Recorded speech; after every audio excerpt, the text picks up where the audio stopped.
Video को like करके आगे शेयर ज़रूर कर देना। मौत में आसानी पैदा होगी, लेकिन अगर कोई बंदा सिला रहमी न करे, यानी भाइयों का ख्याल न करे, बहनों का ख्याल न करे, उसका अंजाम क्या है। एक रिवायत में आता है कि एक बुजुर्ग थे जो मक्कतुल मुकर्रमा में रहते थे। यहां थोड़ा ध्यान से सुनिएगा आप, इसलिए कि एक हद तक माँ बाप के साथ उसने सुलूक हो रहा है, लेकिन भाई बहनों के साथ उसने सुलूक नहीं हो रहा है। मैं अक्सर देख रहा हूं कि अक्सर भाइयों की भाइयों से बातचीत बंद है, मिलते हैं तो खिलखिला के मिलते भी नहीं है। बहन आ जाए तो फिर माथे पे शिकन आना, साली आ जाए तो बड़ा मजा आता है, बहन आ जाए तो बड़ी तकलीफ होती।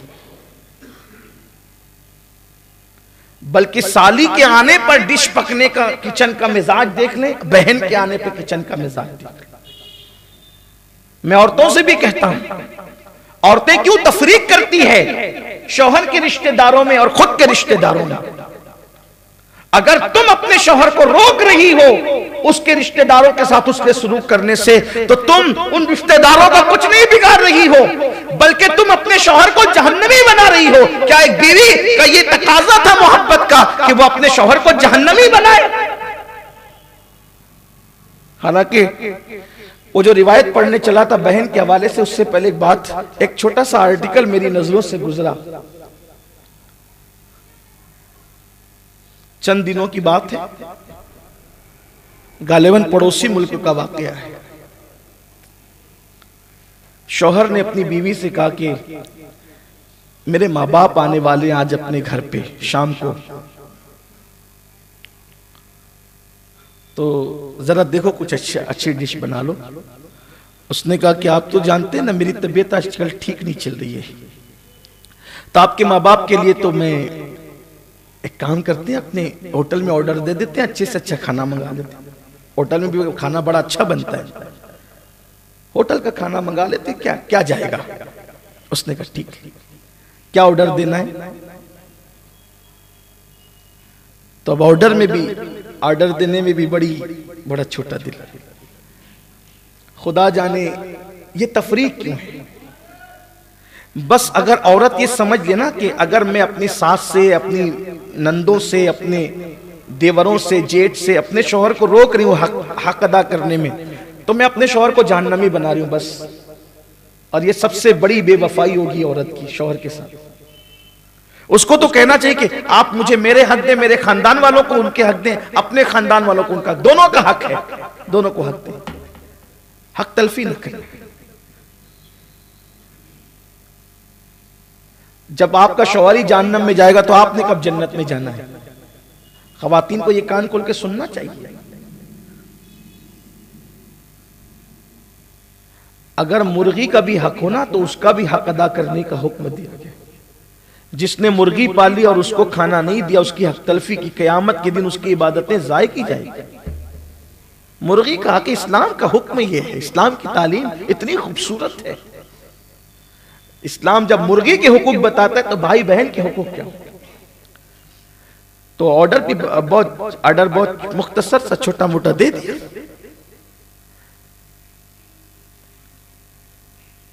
और औरतों में झूठ मूठ के बीमार बनने का रिवाज तो माशाल्लाह आम ही है। मैं औरतों से कहता भी हूं कि झूठ मूठ के बीमार ना बना करो, वरना फरमाया गया जैसे किसी के सर में दर्द नहीं है, बस बहाना है, मेरे सर में दर्द है, आज तबीयत ठीक नहीं है, आज बुखार है, अच्छा नहीं लग रहा है। फरमाया गया जो झूठ मूठ का बीमार बनेगा अल्लाह उसको ऐसी बीमारी देगा जो लाइलाज होगी, उसका कहीं इलाज नहीं होगा।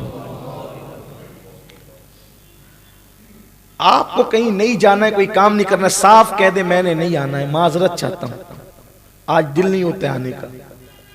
बंदों की खुशी के लिए अल्लाह की नाराजगी क्यों मोल लेते हैं। तो उसने भी कहा आजकल तबीयत ठीक नहीं चल रही है, होटल में ऑर्डर देते, दे दिया होटल में ऑर्डर। शाम को शौहर खाना भी लेकर आया। थोड़ी देर के बाद उस औरत के माँ बाप आ धमके,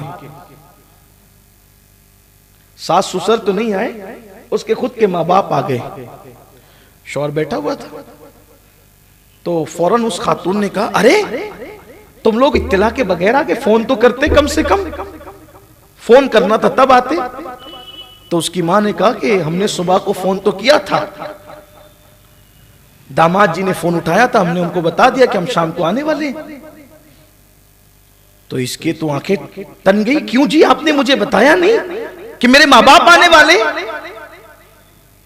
अगर बताते तो जरा मैं अपने माँ बाप के लिए कुछ तो किचन में कुछ अच्छा खाना बनाती। ये मुए होटल वाले कोई अच्छा खाना बनाते? तो तब शौहर ने मुस्कुरा के कहा, अगर मेरे माँ बाप होटल का खाना खा सकते हैं तो आपके माँ बाप भी खा सकते हैं। सिर्फ मैंने आपको इबरत के लिए कहा था कि मेरे माँ बाप आ रहे हैं, ताकि आपका ज़र्फ देखूं कि मेरे माँ बाप के लिए आपके दिल में क्या है और आपके माँ बाप के लिए दिल में क्या है। जैसे आपके जज्बात अपने माँ बाप के लिए हैं, वैसे मेरे जज्बात मेरे भी माँ बाप के लिए। वीडियो अगर अच्छा लगा हो तो लाइक करके आगे शेयर ज़रूर कर देना। अल्लाह हाफिज़।